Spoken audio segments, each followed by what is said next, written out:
Pour nous soutenir, abonnez-vous à notre chaîne, c'est entièrement gratuit. Cette histoire commence avec un fracas. Pas le fracas de la révélation, ni celui d'une porte, mais avec le fracas assourdissant et déchirant d'un feu d'artifice. C'était la fête nationale, une chaude soirée d'été, l'air lourd d'impatience et du doux parfum de la viande grillée. Partout, des visages rieurs, des familles, des amis, des couples, le monde semblait baigné d'une lumière dorée pour cette seule soirée. Je me tenais au bord d'une foule, sur une hauteur surplombant la ville. Le feu d'artifice avait commencé, une cascade de couleurs qui transformait le ciel nocturne en un tableau vivant. Rouge, jaune, vert, bleu, violet, chaque couleur un coup de pinceau sur la toile de l'obscurité. J'étais seul, comme souvent, perdu dans mes propres pensées, un observateur de la vie, pas vraiment une partie de celle-ci. Puis, je l'ai vu.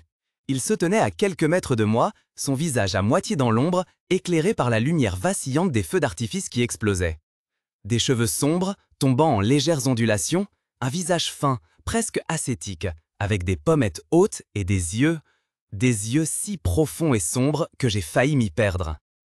Il a souri, un sourire léger, presque timide, qui a fait battre mon cœur plus vite. À cet instant, dans l'éclat des feux d'artifice, je me suis perdu dans ses yeux. Je ne savais rien de lui, pas même son nom, mais je savais que quelque chose avait changé à cet instant. Quelque chose au fond de moi, quelque chose qui sommeillait depuis longtemps, s'était réveillé. J'ai dégluti et rassemblé tout mon courage. « Magnifique, n'est-ce pas ?» ai-je dit, ma voix un peu tremblante.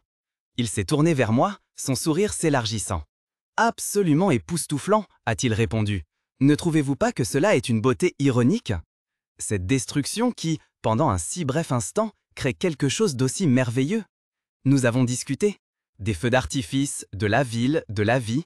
J'ai appris qu'il s'appelait Elias, qu'il étudiait l'histoire de l'art et que, tout comme moi, il se sentait souvent comme un étranger. Les conversations étaient fluides, comme si nous nous connaissions depuis toujours. Au cours des semaines suivantes, nous nous sommes revus à plusieurs reprises. Dans des cafés, dans des musées, dans des parcs. Nous parlions de tout et de rien, partagions nos peurs, nos rêves, nos espoirs. J'ai découvert une part de moi que j'avais longtemps enfouie, une part qui aspirait à la proximité et à l'intimité. Elias a été le premier homme à qui je me suis vraiment ouverte, le premier homme à qui j'ai permis de me voir, de vraiment me voir. C'était une époque d'effervescence, mais aussi de peur. J'ai grandi dans un environnement conservateur, où l'homosexualité était au mieux tolérée, mais le plus souvent méprisée. La peur du rejet, du jugement, de la perte de ma famille et de mes amis pesait lourdement sur moi. Je me souviens d'une conversation avec ma grand-mère, une femme que j'aimais plus que tout et qui avait toujours une oreille attentive pour moi.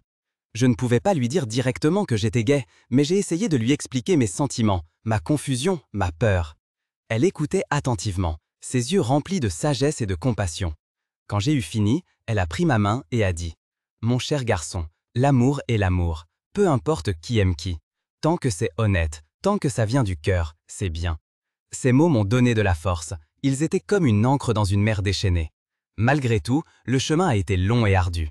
J'ai dû me révéler à ma famille et à mes amis, une expérience à la fois libératrice et douloureuse. Certains m'ont accepté immédiatement, d'autres ont eu besoin de temps, d'autres encore m'ont rejeté. C'était Elias qui a été à mes côtés pendant cette période difficile.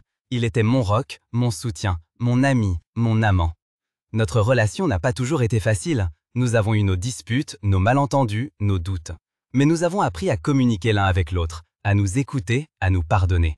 Nous avons appris que l'amour est plus qu'un simple sentiment. C'est une décision, un engagement, un travail quotidien. Nous vivions à une époque où les droits des homosexuels étaient loin d'être aussi évidents qu'aujourd'hui.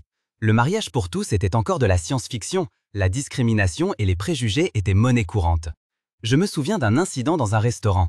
Nous nous tenions la main, discrètement, mais un homme âgé à la table voisine nous dévisageait avec mépris.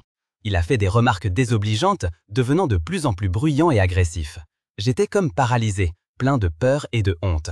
Mais Elias s'est levé, s'est placé devant lui et a dit calmement mais fermement « Nous ne vous faisons rien, nous nous aimons, tout simplement, et c'est notre droit le plus strict. » L'homme s'est tu, visiblement surpris par la réaction d'Elias. Il a murmuré quelque chose d'incompréhensible et s'est détourné. Cet incident a été un tournant. J'ai réalisé que je ne devais pas me cacher, que je devais me battre pour mon amour et pour mes droits. Elias et moi nous sommes engagés dans le mouvement gay. Nous avons manifesté, nous avons organisé des événements, nous avons sensibilisé. Nous voulions créer un monde dans lequel chaque personne, indépendamment de son orientation sexuelle, pourrait vivre libre et égale. Ce fut une longue lutte, mais nous avons fait des progrès.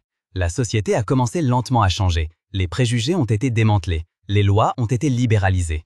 En 2001, le partenariat enregistré a été introduit en Allemagne, une étape importante sur la voie de l'égalité.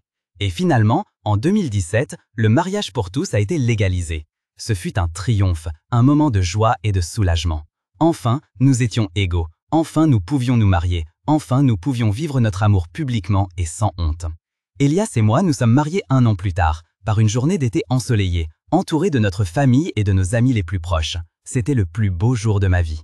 Aujourd'hui, je me remémore notre vie commune, les hauts et les bas, les défis et les succès. Je suis reconnaissant pour chaque instant que j'ai pu passer avec Elias. Il est mon partenaire, mon ami, mon amant, ma famille. Notre histoire est l'une des nombreuses histoires gays qui méritent d'être racontées. Des histoires d'amour, de courage, de lutte et d'espoir. Des histoires qui contribuent à déconstruire les préjugés et à créer un monde plus tolérant et plus juste. Et ainsi, cette histoire ne se termine pas par un coup d'éclat, mais par une promesse discrète mais puissante. La promesse que l'amour trouve toujours un chemin.